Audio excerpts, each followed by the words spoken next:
This video is about the wave phenomena of diffraction. It's suitable for students aged 13 to 16, so it won't take you into the mathematics that's required at a higher level. So what is diffraction? Well, essentially it's the way a wave will spread as it passes an obstacle or through a gap.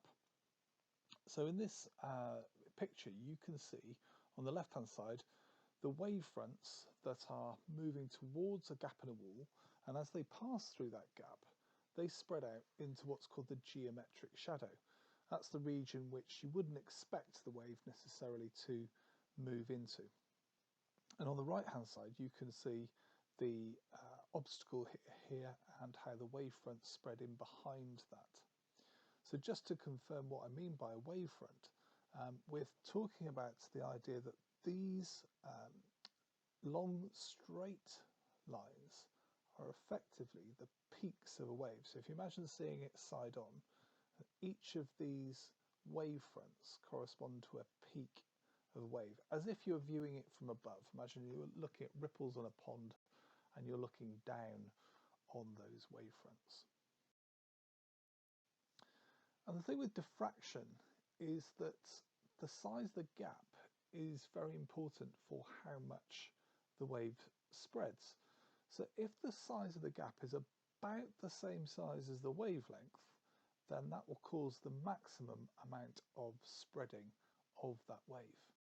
Similarly, if an obstacle is a similar size to the wavelength, it will also mean that more of the wave will spread in behind that object than if the sizes are quite different. This is a photograph of a ripple tank, which is where we have water in a table with light shining on it, and we have a bar moving up and down creating ripples in the water. And you can see that about here we've got a gap in the like a barrier, I suppose, which the water waves can pass through. There's the size of the gap, and we can see that it's much bigger than the wavelength, the distance between two peaks of the water waves. And so as a result, there isn't that much spreading of the wave. Look at this image, you can see that we've got a similar situation, but this time we've got quite a small gap, and that gap is about the same size as the wavelength. The wavelength hasn't changed, we've just made the gap smaller. And as a result, you can see the angle which the waves are spreading into is much greater than it was before. They were barely bending into that geometric shadow before. Now we've got a lot of spreading.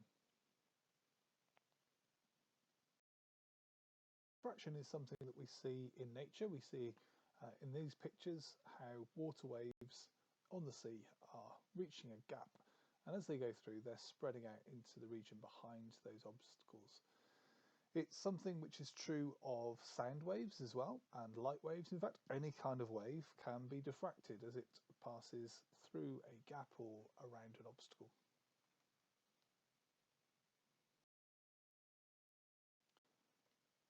So in this video, this is a little experiment I set up just before lockdown, and we're using a laser, a semiconductor laser, which is the object attached to the battery.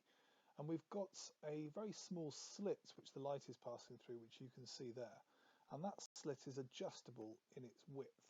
So that means that we can change the width and see how it affects the diffraction pattern. And there's the laser light coming through onto the screen.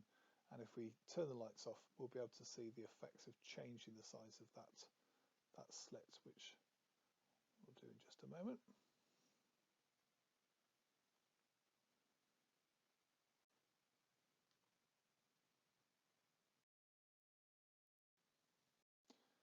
So as the laser light passes through that very small slit, it spreads out. Now, I don't want you to worry too much about the light either side of the very central bright patch. This is the bright patch in the centre that we were really interested in. And as I make the size of that gap smaller, so it becomes closer to the wavelength of light, the width of that patch of light is spreading out wider and wider as that gap gets thinner and thinner. Now the wavelength of light is about 1,000th of a millimetre, So we were talking a very, very small wavelength. So in order to get the maximum diffraction, it has to be very, very narrow. If it gets so narrow, then no light gets through at all. So, but now as we make the gap wider and wider, we can see the diffraction gets less and less. So the size of that gap, when it's as close as possible to the size of the wavelength, we get the most diffraction. For light, that has to be very, very small indeed. It doesn't spread out generally very easily at all. It's not like you can see round corners or anything, is it? You know, there's a limit to how much this can happen with light. But with a very, very small gap, then it spreads out quite a lot.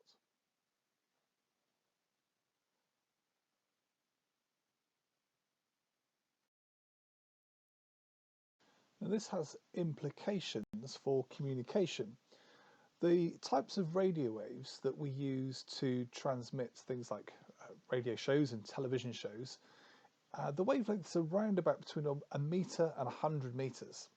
Now this means that the radio waves can diffract around quite large objects like hills and buildings and so forth. And so as you can see in this example, the radio waves are diffracting into the geometric shadow beyond the line of sight between the radio mast and the top of the hill. So the television at the bottom of the valley is receiving a picture, whereas the TV that's very much hidden in the shadow is not quite picking it up. But otherwise, we are getting a better reception as a result of diffraction. Now, even so, we still want to try and improve that as much as possible, so we put the radio antenna on the top of a very tall mast, and that helps the radio waves to get to all places.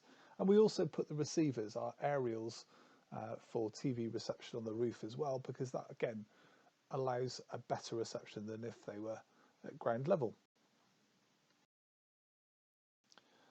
Now, if we were to do the same for mobile phone reception, mobile phones use a shorter wavelength.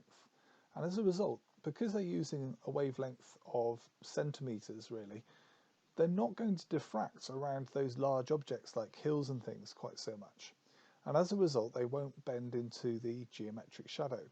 So this is part of the reason for poor phone reception in certain places. You are simply in a place where the mast cannot transmit the radio waves into the shadow of a hill or building or so forth. So you can see in this example, with the one mast on the hill some way away, people in the valley are no longer going to, or they're not going to pick up a reception. By moving to the top of the hill, we've got a full set of bars there to show a very good reception. Now, if we think about what we need to do then to get the best reception for mobile phone masts, and as a result you'll see these on tops of buildings far more frequently than you will the kind of transmitters that you get with TV or radio. I've just moved through the animation a little bit quicker this time because it's not working quite right, but the key thing is that you can see by having an extra transmitter on the top of the second hill, everyone's getting absolutely perfect reception. So certainly in very populated areas, we see phone masts every few kilometres or so, and this is able to make sure that there's no poor reception. In more rural areas where there's fewer users, it tends to be the masts are further spaced out, and it's less likely that you'll get a good reception everywhere.